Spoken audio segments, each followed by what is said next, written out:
Milhares de brasilienses ainda moram de aluguel.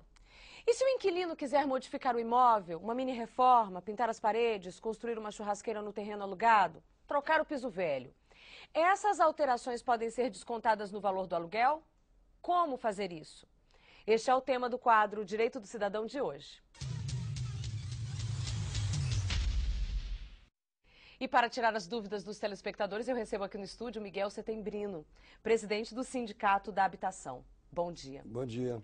Olha, nós temos uma pergunta. A primeira pergunta é do Elias e do José.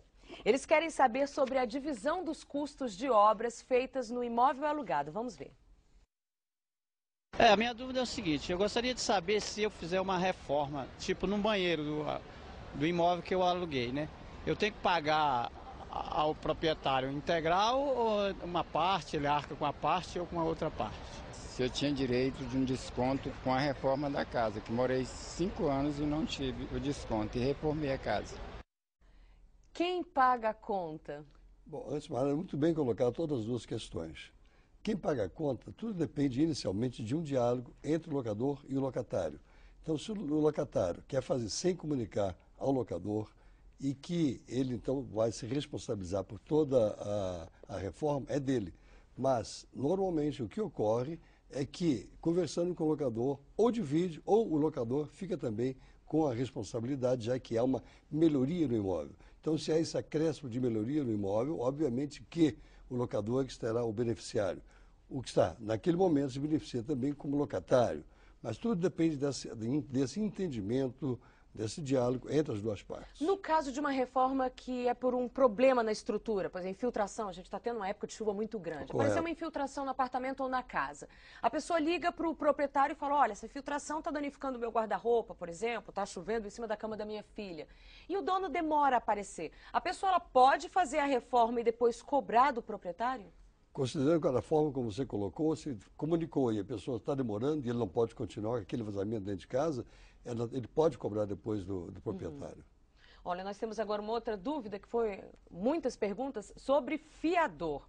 A dificuldade de conseguir um fiador foi explicada pela Vera Almeida, ela veio do Sul para morar aqui e ela fez um desabafo.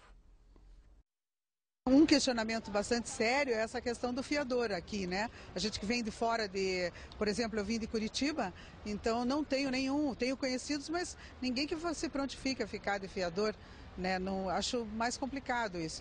Então, se tivesse uma outra forma de negociar o aluguel do apartamento, que não tivesse essa necessidade, nem o carro, nada é daqui, né? A gente está vindo, não tem a documentação ainda toda pronta. Eles exigem muitos fiadores? Não, um fiador, mas um fiador que tem imóvel na cidade, né? E você já mal conhece as pessoas, ainda conhecer alguém que tenha imóvel é mais difícil ainda, né? É muita exigência. Muito. Realmente esse problema do fiador é muito grave, particularmente em Brasília. Por quê? Porque como a dona Vera, muitas pessoas vêm de fora e não têm relações com outras pessoas aqui. Ou tem que se utilizar de um colega de trabalho ou de um parente. E às vezes de um desses tem aquilo, como ela falou, um imóvel exigido pelo proprietário, ou seja, que venha garantir. E é regra, ninguém aluga sem o fiador. Muito difícil, muito difícil. Existe um serviço chamado seguro, né? Seguro fiador. Correto. Eu até recebi um e-mail agora da Josélia Mary Soares, ela é da Asa Norte. Ela tá falando, ela sugere, né, que seja feita uma reportagem sobre o abuso das imobiliárias, que elas dizem que eles estão dificultando o aluguel e pedem vários pedidos de comprovante e até exigem que tenha esse seguro feito. Não, não exige o seguro. O seguro é apenas uma das modalidades de substituição do fiador.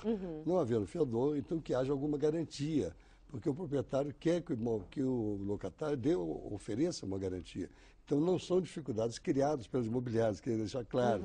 A imobiliária cumpre apenas aquela determinação do locador. Ainda sobre fiador, existe alguma regra? A Givonete, ela não entendeu porque a imobiliária recusou a pessoa que ela apresentou. Eu aluguei uma kitnet, coloquei minha mãe como fiadora e o locador não aceitou porque ela era idosa. Eu quero saber se isso é um tipo de discriminação, né? Tem idade para ser fiador? Não, é uma discriminação, é um preconceito e realmente tem aí, nós temos até o Estatuto do Idoso, ela pode até recorrer, isso é descabido. Não tem cabimento isso. Para ser um fiador, a pessoa deve ter um imóvel próprio e comprovar renda. Isso. Correto.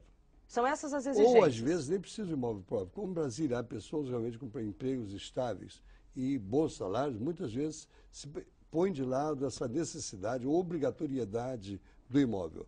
Qual o perigo da pessoa que faz contrato de aluguel de boca, sem nada escrito, tipo, vai ali no vizinho e fala, me aluga seu quartinho? Porque a gente recebeu também um e-mail do José, que ele alugou um imóvel, tem 3 meses que a pessoa não recebe, e ele está desesperado, não sabe nem como fazer para tirar a pessoa, não tem nada escrito. Eu compreendo a situação realmente aflitiva do José, mas o contrato deve ser sempre escrito. E o contrato verbal, ele existe realmente, não é o único caso, é pouco usual hoje em dia, em Brasília é pouquíssimo usual, mas esse contrato não é recomendável.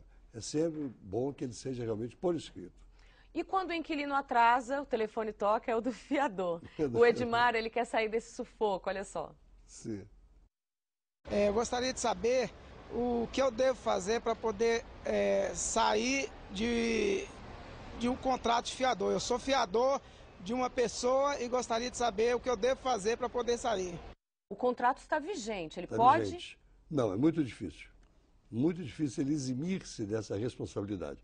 Agora, com a nova lei, que entrará em vigor agora dia 25 de janeiro de 2010, ele poderá realmente ter esse direito, essa franquia de querer sair do contrato, né, substituir o seu nome por outro.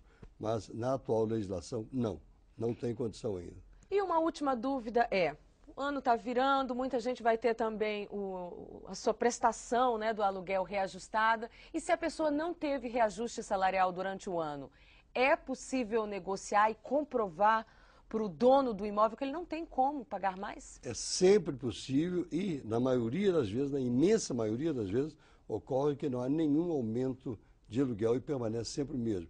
Tudo depende, vamos dizer, da natureza do locatário. Se ele é um bom locatário, é interesse do locador que se mantenha esse locatário.